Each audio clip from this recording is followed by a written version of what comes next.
No more negativity. From this moment on, no more negativity. Let me explain. Negativity is any talk or thought about your own incapacity to find the truth. Negativity is any despair in you. I can't do it. No matter how hard I try, I can't do it. I am so dense. I am so unenlightened. I am so this. I am so that. And do you know who's speaking? It's the talker, a subconscious condition of pain and lack of communication that's inside every one of us, and has been, for a long, long time. You love the truth, although you might not know it all the time. In loving the truth, you love God, and in loving God, you love life. That's your purity. The talker is always emphasizing the negative, but how about acknowledging your purity? Stay with the acknowledgement of the purity. Because purity is your love of truth. Your love of truth is so subtle, so fine. All you can say is, I love the truth. I'm not sure what the truth is, but I love it. In that moment of loving the truth, or acknowledging your purity, there is a great absence in you.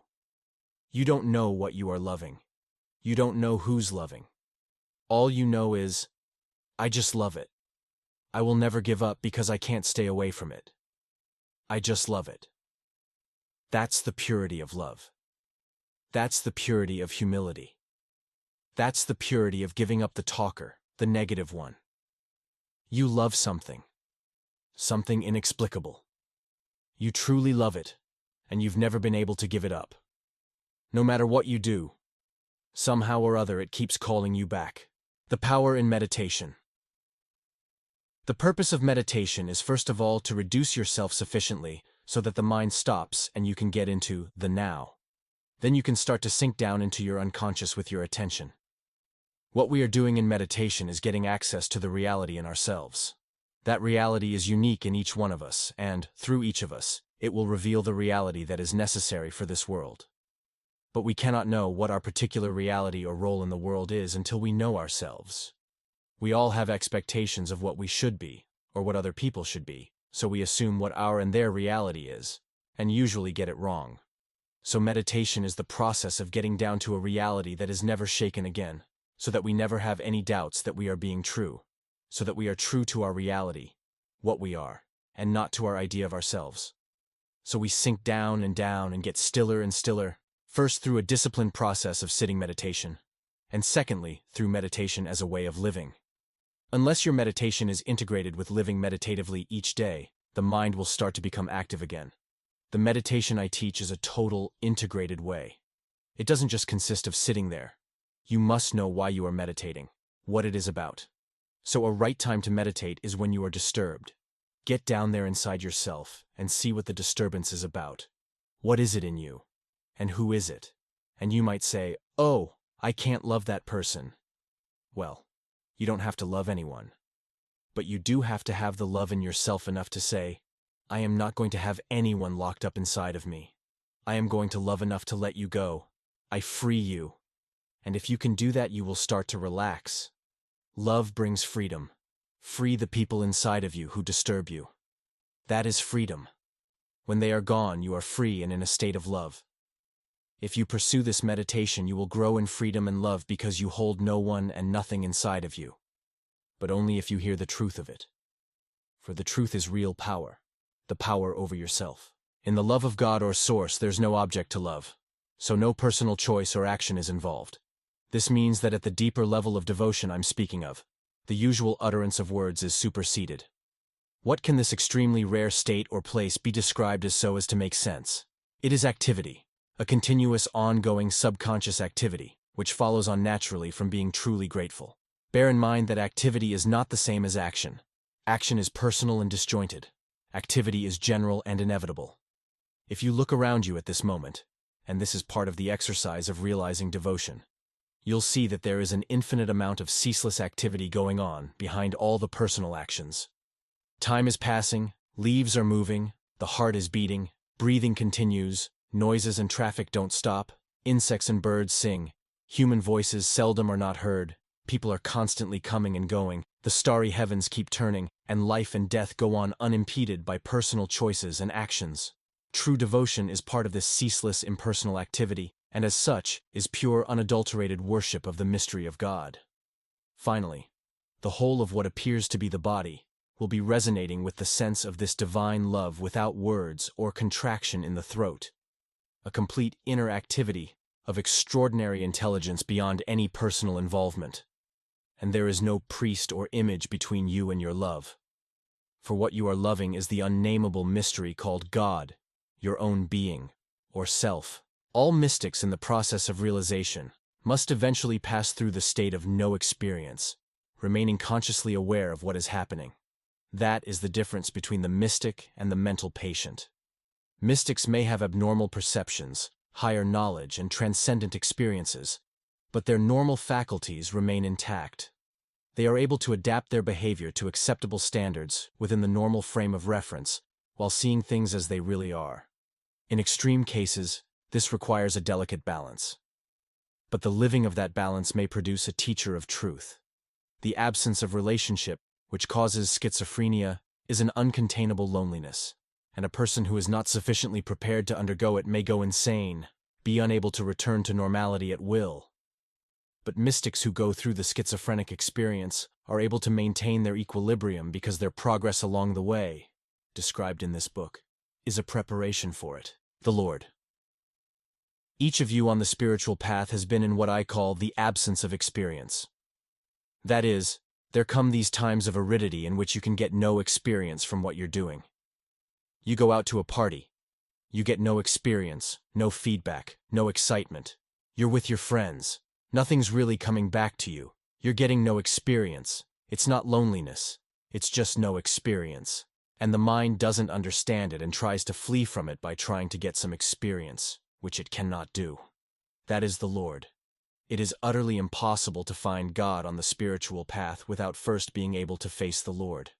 The Lord stands on the edge of existence, at the very beginning of existence, which, of course, begins in you. The Lord is nothing. You must be able to turn and face the Lord, nothing, before you can stand the power or face the power of God within you. God. The truth is, you can't have a bit of God. If it's a bit, it's not God. It's something psychic. But know that the whole of God, the never-endingness, is here now and is never at any moment denied you. If it seems to be so, it is because you are denying yourself through your imagination. No more ups and downs. That is the divine or enlightened life. And that is what you are going towards as you rise above your imaginings and surrender to the truth, as you consciously give up the false, which finally is the death of you. The person dies. I remain. How long does it take? As long as it takes to break your attachment to the psychic highs and lows, to the good that does not last. As long as you remain addicted to psychic devices, visualization and habitual thinking about what is good or would be good, instead of being the good that is neither good nor bad. Until you are being the reality of life on earth now, in the position in space and time called your body, without unhappiness. I am not being critical of the people who follow psychic teachings, though it may take some strength of perception to see this. I only state the situation as it is. I only tell you what life is and how it is. All ways lead to God, even time, the way of ignorance. But the point is that the psychic paths are no longer necessary for anyone who can hear the truth of what I am saying. The way I reveal is not a way of time. The way is now. Just do it by being now, and don't think about it. But if you must have time, that's all right. Only you can free yourself of time. I am only here to point the way. The simplicity of H.E.R.E.ness. One extraordinary faculty alone, a principle at our intelligent disposal, can bring about the complete H.E.R.E.ness of the divine idea behind the visible and invisible totality of existence. That principle is negation. H.E.R.E.ness is always here. But in no way is it associated with I, who might say at this moment, I am here. That is I speaking. The same reflective I that in Descartes announced, I think, reflect, therefore I am. Or in St. Augustine who said, I think, reflect, therefore God is. Without the complication of I, H.E.R.E.ness simply is. In sleep and unconsciousness, I disappear, but H.E.R.E.ness continues. H.E.R.E.ness is beyond our comprehension because we cannot comprehend or understand anything without the knowing reflection of I. H.E.R.E.ness is immediate. Now, free of discrimination, distinction, comparison, or difference. In short, here-ness cannot be known. What is this that can't be known? How can it be? Here-ness is the original state of intelligence before I, the namer, interpreter, and knower, arose in man. Before I, here-ness is. Negation is here-ness. Negation is the intelligent elimination of every mental, intellectual, and emotional construction put by man on the original sublime absence inherent in here-ness. All spiritual or psychic realizations are accompanied by a presence, a very subtle sense of participation or being there. This may seem to be an absence of I, or a knower, but it is not the absence essential to negation because it occurs in inner space. Here-ness occurs only in phenomenal sensory space, here. Now. There is no presence, no participation, nothing but here-ness. Negation requires intelligence which has no form, no participant, no place beyond here. The practice can only be effective after a considerable degree of self-knowledge has accrued. The self-knowledge then powers the intelligence to a frequency beyond normal understanding and beyond even the superior intelligence of God realization. Without this power of radical discrimination, attempts at negation become the usual effort of trying to live according to some spiritual teaching, ethic, or code of morality.